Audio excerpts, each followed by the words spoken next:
Ito na guys, yung pinaka-exciting ng lahat. I love Villa Colmenar. So yan. As in yung swimming pool dito, may tao pala. Linggo kasi ngayon eh. So parang ayan. Ayan, nakita nyo naman, Villa Colmenar. Ayan. So ayan yung magsiswimming. Ayan. Ayan lang yung swimming pool. Oh my gosh. So, iikot. Dito tayo. Ayan guys, ang itsura ng Villa Colmenar. Napaka-exciting tsaka adventure. Grabe, ang swimming pool. Bakit parang pahaba lang siya? Ayan guys, nandito ako. Nagtutour guide ako sa inyo ha. Next kong itutour sa inyo ay about sa mga mga rooms.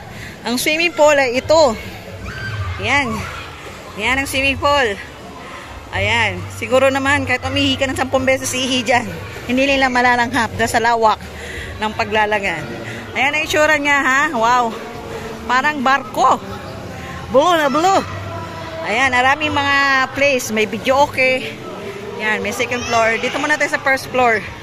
Kala ito tour guide ko kayo. So, yan. Mag-ingat sa malalim na bahagi. Ayan. So, pupunta tayo dito, guys. Shout out everyone. Thank you so much sa inyo. Malufa rin. At please, nandito na ako. Sorry, nalate lang talaga ang lola. So yan, nandito tayo sa kanilang mga happiness, mga milk tea. Pero magbabala tayo ng pagkain, di ba? Kasi medyo, nako, mamahal lang mga milk tea. Ayan, di ba guys? Talagang ang galing, ang ganda. Super, super. Ayan. So, yan, may mga music. Pwede kayo dito. Dito tayo tumambay. Ayan, 'di ba? May music pa ng ayan.